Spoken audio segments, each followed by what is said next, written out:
Yeah, I'm Andy Church. I work for Credit Suisse. I'm the one of the data protection capability leads. It's access to some of the people. So you'll often find that they bring very knowledgeable pre-sales guys or even engineers.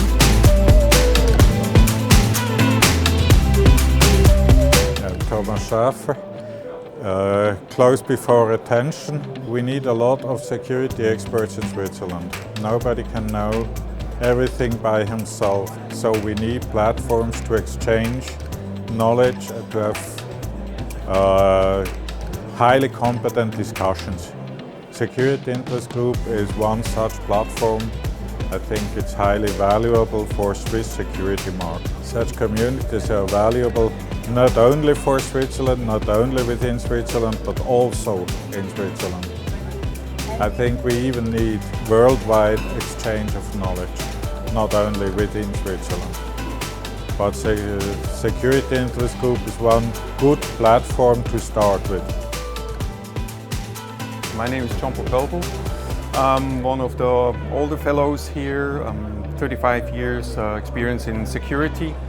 Oh, absolutely, absolutely. We live in an age where information hiding has gone. You know, since Google came up to the plan, everything is Googleable, but it's even much more better to learn from peers, to learn from other people how they solve their problems. And then you take it, shrink to fit, and it will also maybe solve your problems. My name is Mark Berends. I'm born and raised in the Netherlands. I work for more than 20 years in the financial sector. I have been building, running, managing security operations centers in large financials. Long time in the Netherlands for Rabobank, a couple of years here in Switzerland for UBS. I'm currently working as an independent consultant for my own company. It is absolutely important. There's no question if you need to do it. The thing is that our attackers will share things. And if we don't share things, we need to do it all on our own. We need to research all on our own. And that's simply not possible to do so.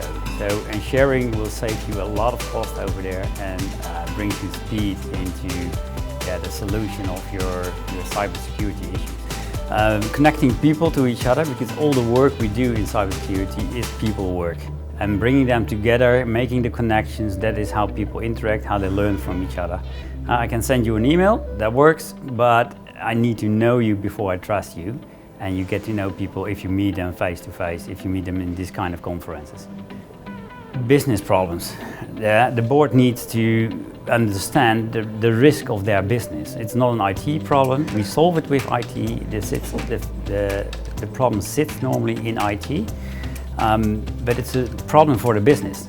And therefore the board and the senior management, and might be also your end customers, your end users, need to connect to that and need to understand that. A special topic where you can have the users in is their behavior. There's a lot of attention currently on phishing and not clicking on the wrong links, that kind of things. That's absolutely good. But we need to grow in that. We need to mature in that, because these phishers are also not sitting still. They're developing their phishing emails. They get better and better and better.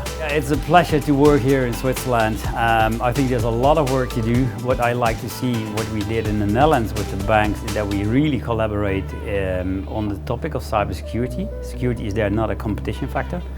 I think that can improve in Switzerland if we would have a larger financial institute contributing more to the collaboration of solving security issues. That would be definitely great.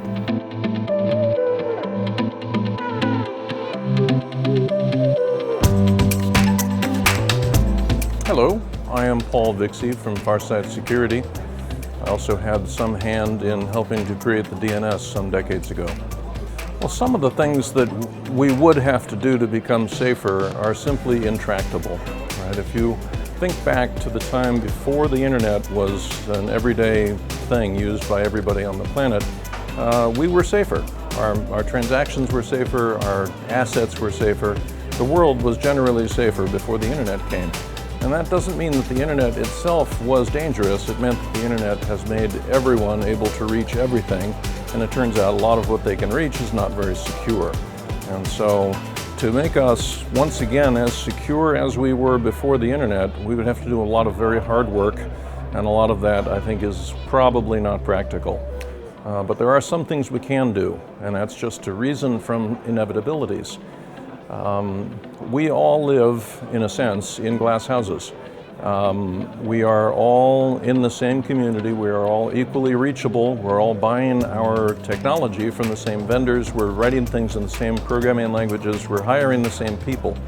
And what that means is that none of us in the long run is going to be safer than our neighbor, and that we have to act as a community, we have to act more like a village so that we are watching out for each other and not simply trying to have it be that, well, everybody else got attacked but I didn't, and so that's okay, because it isn't okay.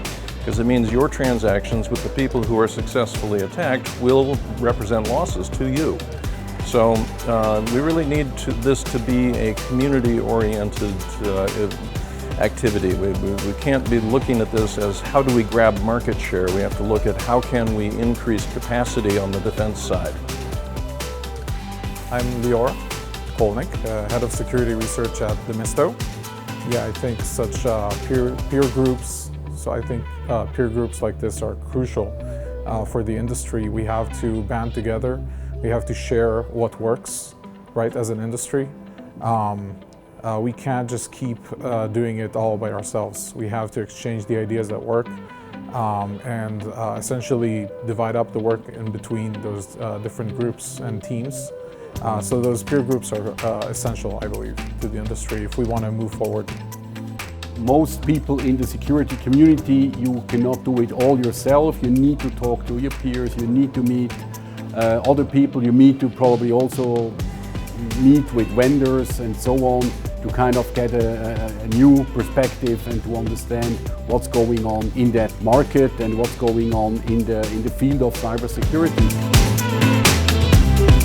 Connecting people to each other, because all the work we do in cybersecurity is people work.